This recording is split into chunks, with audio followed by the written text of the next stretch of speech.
From the studios of Farm Journal Broadcast, this is AgDay.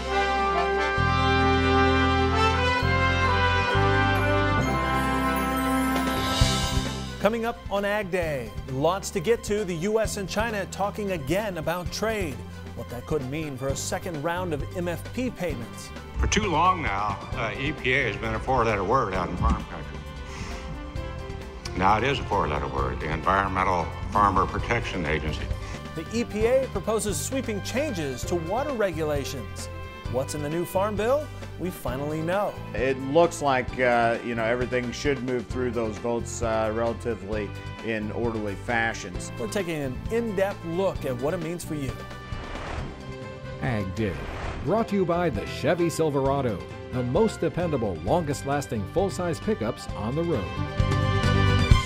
Good morning, I'm Clinton Griffiths. We begin with a developing story we're following right now. Reuters reporting the White House is delaying a second round of market facilitation payments. Sources saying it's on optimism China will soon start buying U.S. soybeans again and out of concerns about the cost of the program.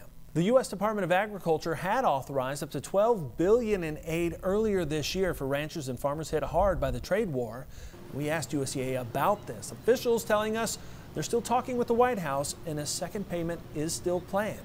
We're watching this story. We'll keep you updated as we know more. And the U.S. and China are back talking about trade again. Officials from both countries talked on the phone last Monday night. We're told that the conversation included discussions about upcoming Chinese purchases of U.S. farm products, especially soybeans. Now on the call for the U.S. Treasury Secretary Steven Mnuchin and Trade Representative Robert Lighthizer. Pro-Farmer reporting China will import 2.5 million metric tons of corn. That raises its forecast from last month's projection of 1.5 million metric tons. The president taking to Twitter again on Tuesday saying, quote, very productive conversations going on with China. Watch for some important announcements, end quote. The Wall Street Journal saying the conversation made clear both sides want to keep the momentum going to finalize an agreement by March 1st. The paper also reporting China's top economic advisor plans to visit Washington after the beginning of the year. There's been concern the arrest of a senior executive at China's Huawei Technologies could mean trouble for the talks. She's accused of misleading banks about the telecommunication equipment giant's business in Iran to evade U.S. sanctions. The Chinese foreign minister said the government would spare no effort to protect against, quote, any bullying that infringes the legitimate rights and interests of Chinese citizens, end quote. All of this coming on the heels of a fresh crop production and WASDE report from USDA. The updated numbers failed to trigger fireworks in the market. Instead, USDA deciding to leave the U.S. national average yield on corn and soybeans unchanged. The bearish news was world ending stocks. USDA raising world stocks for corn, soybeans, and wheat. Looking at U.S. ending stocks, USDA lifting wheat to 974 million bushels. Corn ending stocks creeping higher, now at 1.78 billion bushels, partially due to reduced ethanol demand. And soybean stocks, they were left unchanged, 955 million bushels. We're also following details on the new farm bill that were released. The new bill mostly makes tweaks to provisions of that 2014 bill that it's replacing. Here's what you need to know.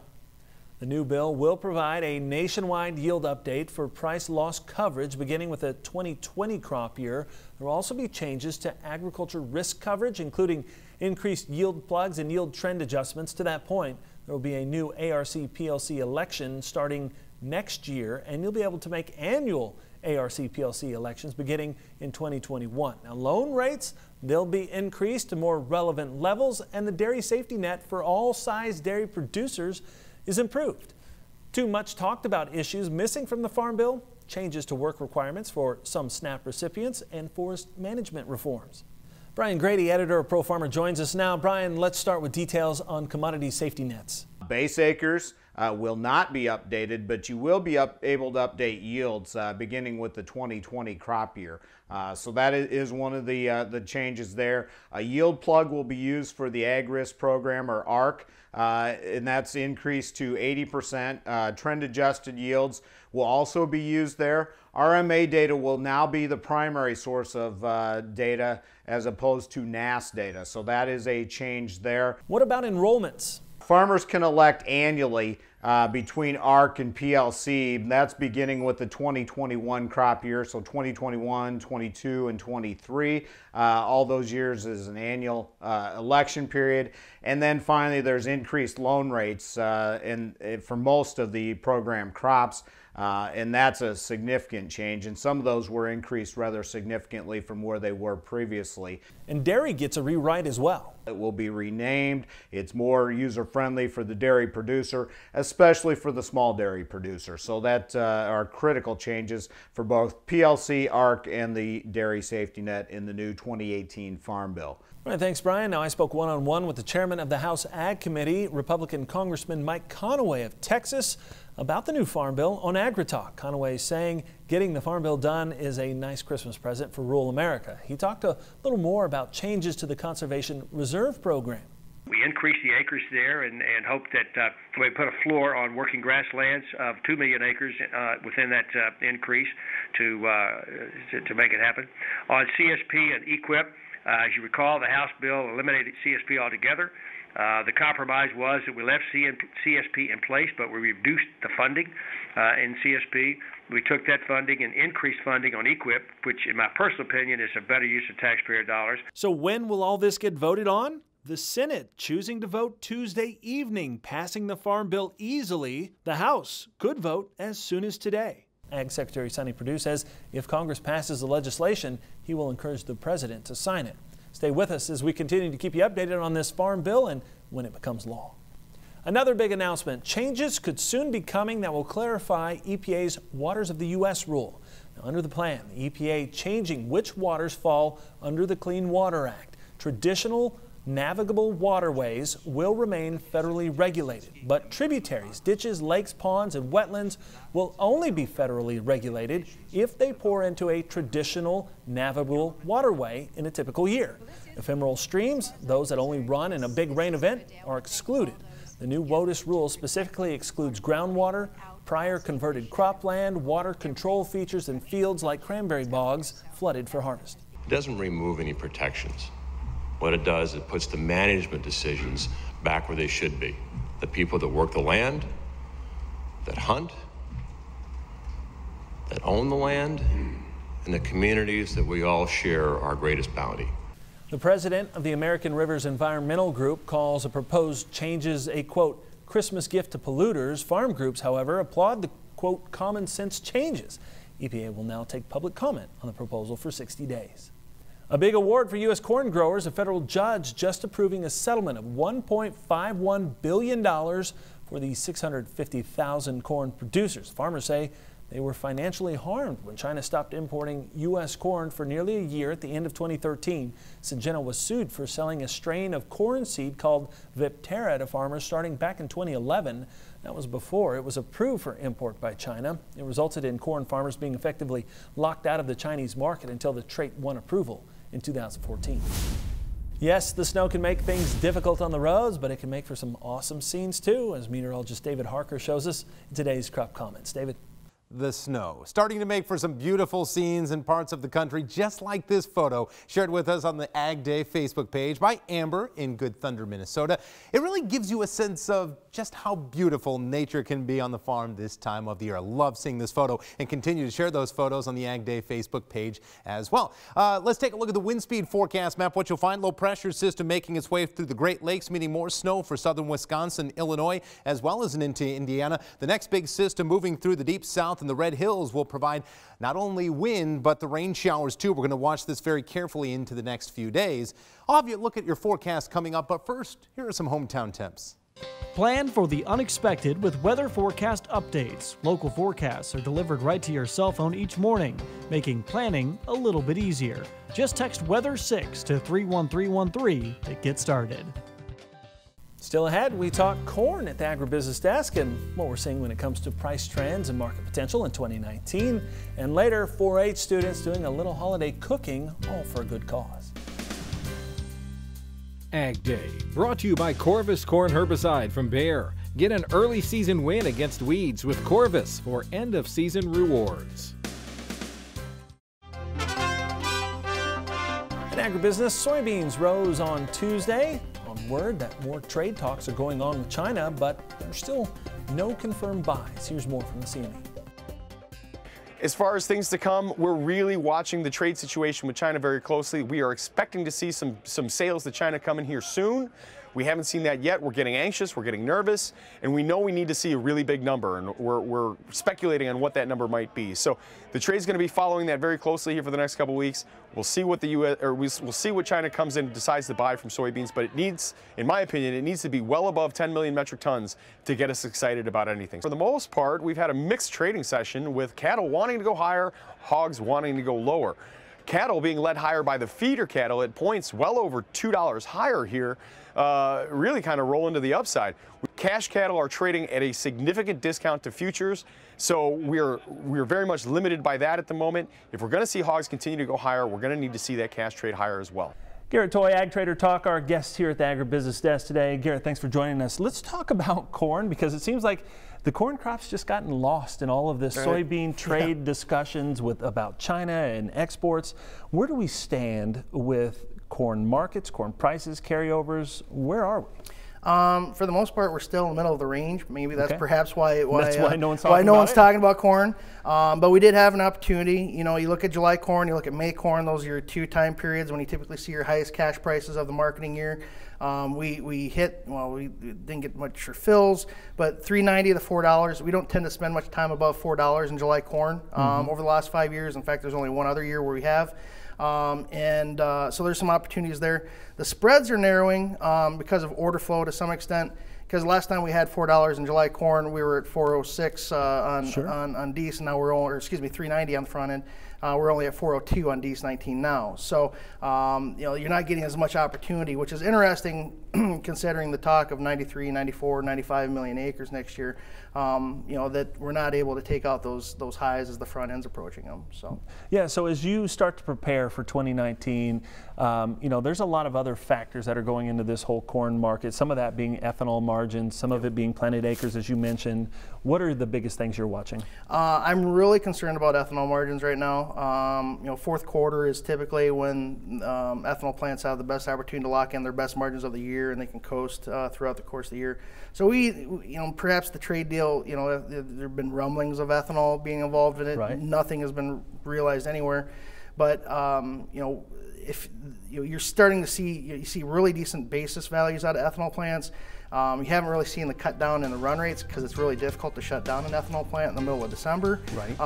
But after the first of the year, when things warm up, I'd be concerned, especially if you have some decent basis opportunities. All right. Well, appreciate the insight. Thank you so much for being here. We'll be back with more Ag Day in 2 minutes. Machinery Pete's having a huge year-end unreserved online dealer auction in conjunction with Big Iron. Items are open for bidding now and close December 27th. Go to machinerypete.com/auction. Unreserved, lien-free, no buyer fees. Start bidding now. Welcome back to Ag Day. Meteorologist David Harker joining us. And David, we're watching some low pressures on the map here, but the one in the southwest is one you're really watching. Exactly. That's one that's going to be the biggest rainmaker. In fact, as we go ahead and put this into motion, you'll see how it starts to draw more moisture from the deep south. And look at the rain showers just formed throughout Texas, Louisiana, and into Arkansas.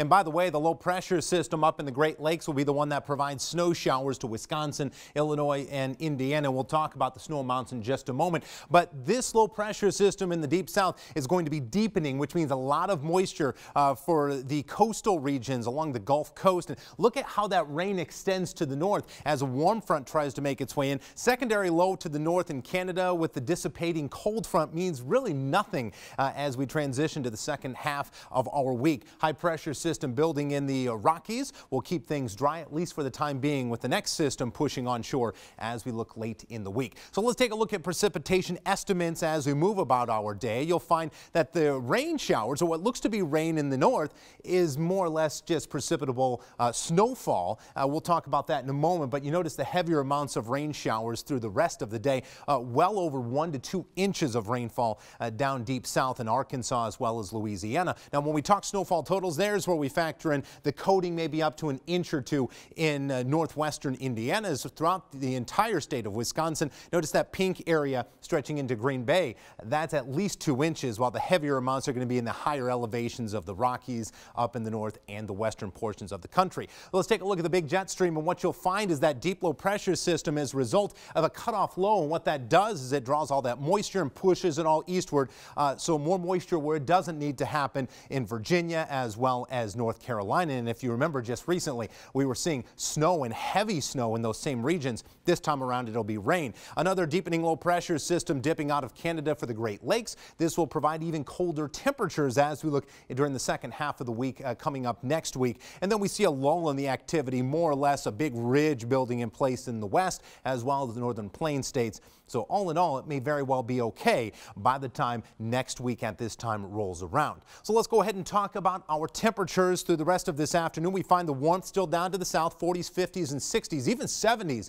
down in deep South Texas, while the freezing mark and colder in the northern portions of the country. We wake up tomorrow morning and we find that temperatures are back down into the 20s. Cloud cover helping us out there, but look at the south. It's still warm, it's still humid, temperatures in the 60s. And by the time we get to the daytime tomorrow, we find that the temperatures do tend to warm up very slowly. It's all dependent on cloud cover throughout the entire Great Lakes region as well as the extreme north.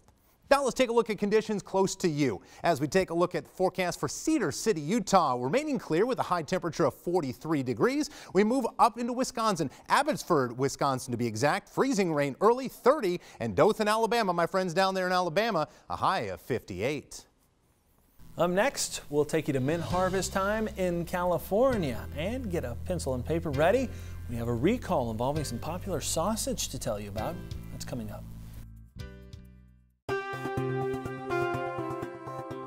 A recall to tell you about this morning. 29,000 pounds of Jimmy Dean frozen pork and poultry sausage being recalled after the U.S. Department of Agriculture's Food Safety and Inspection Service received complaints of metal pieces discovered in the sausages by people. The recall affects sausages that were shipped to an establishment in Tennessee before being distributed to retail stores. The product was packaged and produced on August 4, 2018. There's concern that people may still have that frozen sausage in their freezer. Anyone with packages covered by the recall should throw them away or return them where you bought them. The end of mint season is drawing near, and some farmers near Modesto, California are still harvesting. Employees of Ratto Brothers are hand-picking some of the last fields. This is the type of mint you may find in a mint julep. Owner-manager Ron Ratto says the condition of the crop this year is okay. It's kind of getting to the end of the season on mint, so we're on our last crop. And it's a commodity that we usually will not be able to produce fully through the winter, so that's why we're on our last harvest. Ratto is almost done with romaine lettuce harvest as well. He only has a handful of fields left to go. Good. Coming up, 4-H'ers head into the kitchen for the holidays. How they're baking with a purpose next in the country. In the country, sponsored by Kubota's BV4580 round baler.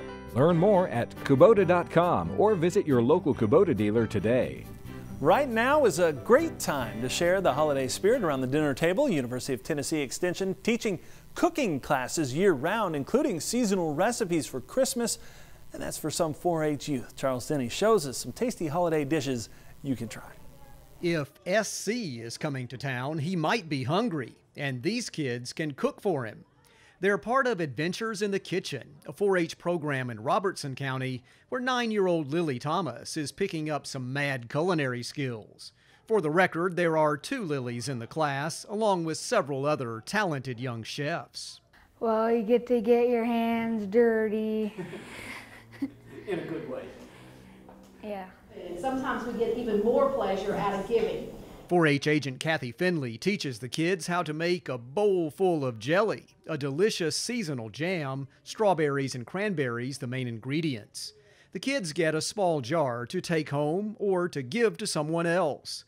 There are other important holiday lessons here too, like generosity, writing thank you notes, and etiquette. Just a reinforcement of saying the magic words, please and thank you, showing appreciation to people, and also just using good table manners. An ambitious seasonal goal for many people this time of year is to make it to the new year without gaining weight. That's not easy, But UT Extension experts recommend keeping exercise part of your routine, along with choosing sensible foods. We always want to make recipes that are just simple and that don't have a lot of ingredients, because a lot of people are like, oh, you know, I don't want to get in the kitchen, you know, it takes too long to cook.